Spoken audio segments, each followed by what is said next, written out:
ఈ సృష్టి ఎంత ప్రాచీనమైనదో శ్రీశైలము అంతే ప్రాచీనమైనది. అసలు మేరు పర్వతం తర్వాత చెప్పుకోవాల్సిన మహాపర్వతం ఏదైనా ఉందంటే అది శ్రీశైలమే.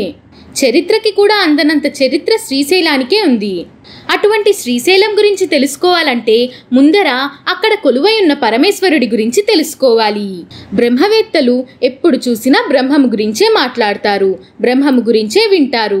అంతర్ముఖులై బ్రహ్మమునే ధ్యానిస్తారు. ఒకవేళ బహిర్ముఖులైతే బ్రహ్మము గురించే వింటారు. దీన్నే బ్రహ్మాభ్యాసం అంటారు. కులగురువు అంటే శ్రేష్టమైన గురువు, సాంప్రదాయ పరంపర కలిగిన వారు అని అర్థం. అటువంటి వారే సనత్కుమారుడు. భరద్వాజాశ్రమంలో వ్యాసాదులు అడిగిన ప్రశ్నలకి సనత్కుమారుడు శ్రీశైల మహత్యాన్ని బోధించారు. సనత్కుమారుడిని అడిగిన ప్రశ్నలు, ఆయన చెప్పిన సమాధానాలేంటో ఇప్పుడు తెలుసుకుందాము. ప్రతివారిలో చైతన్యానికి మూల వస్తువు శివతత్వం. అటువంటి శివుడిని ఆరాధించడానికి అనువుగా ఆయన ఎక్కడ లభిస్తారు? ఆయనతో పాటు దయార్ద్ర హృదయ కలిగిన రుద్రాణి ఆయనతో కలిసి ఎక్కడుంటుంది? ఆయన్ని అర్చిస్తూ సకల దేవతలు తమ పరివారాలతో సహా ఎక్కడుంటారు? ఎక్కడ తపస్సిద్ధులైన మునులుంటారో, ఎక్కడ తీర్థాలుంటాయో, ఎక్కడ చతుర్విధ పురుషార్థాలు ఆయాసం లేకుండా దొరికిపోతాయో అది ఏది? ఏ చోటులో శివుడు ఎల్లవేళలా లీలలు చేస్తాడు? అయితే ఈ ప్రశ్నలకు సనత్కుమారుడు ఈ విధంగా బదులిచ్చారు. ఎవరైనా దిగులుగా ఉంటే వారు శుద్ధ వస్తువైన శివతత్వం గురించి తెలుసుకుంటే చాలు, ఆ బాధంతా తొలగిపోతుంది. సూర్యుడు వచ్చేంత వరకు మాత్రమే చీకటి ఎలా ఉంటుందో శివతత్వం తెలుసుకునేంత వరకే అజ్ఞానం అనేది ఉంటుంది. ఒక్కసారి శివతత్వం అర్థమైతే అజ్ఞానం దానంతట అదే అంతరించిపోతుంది. తెలుసుకుంటే శివతత్వం గురించే తెలుసుకోవాలి. భగము అంటే ప్రకృతి. అది ఎవరి వల్ల అయితే చైతన్యాన్ని పొందుతుందో, ఎవరు షడ్గుణ ఐశ్వర్య సంపన్నుడో ఆయనే భర్గుడు. అలాంటి భగవంతుడైన శివుడి గురించి వినటం వల్ల సకల శుభాలు లభిస్తాయి. శివుడి గురించి అడిగి చెప్పమని తెలుసుకుంటే చాలు, అడిగేవారు, చెప్పేవారు, వినేవారు ముగ్గురు ధన్యులవుతారు. పరమేశ్వరుడి గురించి తెలుసుకునే విషయం ముల్లోకాలని పవిత్రం చేస్తుంది. ఆ విషయం చెప్పిన వారిని, అడిగిన వారిని, విన్న వారిని కూడా గంగా ప్రవాహంలో మునిగిన వారిని ఎంత పవిత్రం చేస్తుందో అంత పవిత్రం చేస్తుంది. శివుడు వేదాలకు దొరకని వాడు, కానీ వేదాలకు మాత్రమే దొరుకుతాడు. అదే ఆయన గొప్పతనం. మనకి వేదము పరమాత్మ ఇది అని చెప్పలేదు. వేదము ద్వారా తెలుసుకొని సాధన చేసి పరమాత్మని పొందాలి. అయితే ఆయన్ని ధ్యానం చేస్తేనే సందేహాలు పటాపంచలైపోతాయి. ఎవరైతే శివుడి మహిమను స్మరించినా, గానం చేసినా, విన్నా, ఇంకొకరి చేత స్మరింప చేసినా వారికంటే ధన్యులు మరొకరు ఉండరు.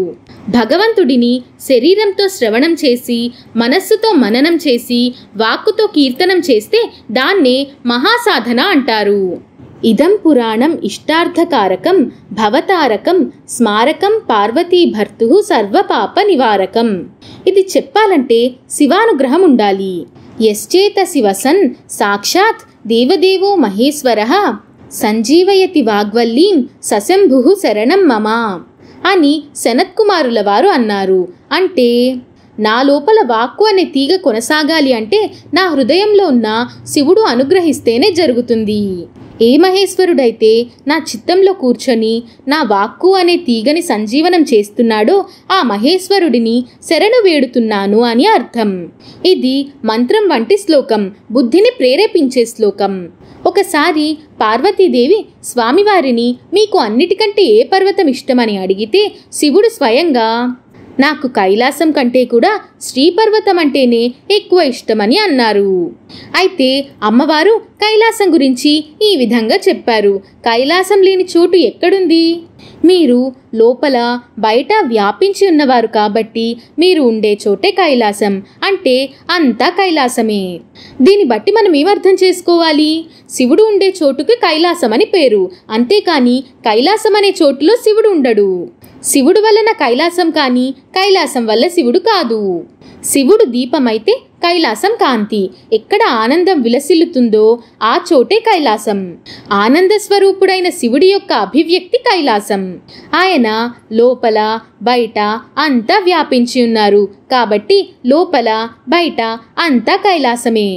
అచ్చమైన జ్ఞానికి అంతా కైలాసమే. ఎందుకంటే తనెప్పుడూ బ్రహ్మానందంలోనే ఉంటాడు కాబట్టి. పరమేశ్వరుడు దేవదేవుడు, దయాసింధువు. ఆయన దయాసింధువు కాబట్టే దివ్యమంగళ విగ్రహం ధరించారు. సర్వజీవుల హృదయంలో ఉన్నారు.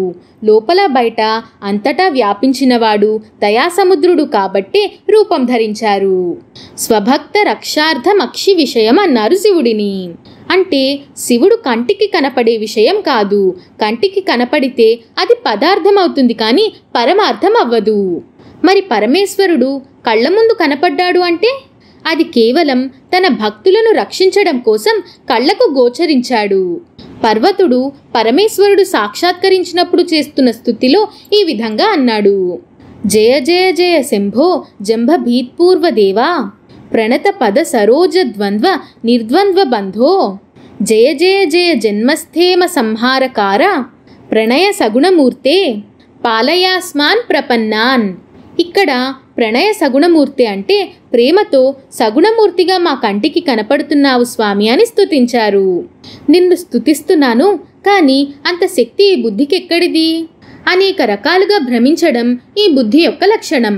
నేను కోరుకుంటున్నది ఏమిటంటే వేదాలు ప్రతిపాదించే నీ తత్వమందే నా మనస్సు ఎల్లవేళలా మగ్నమగుగాక.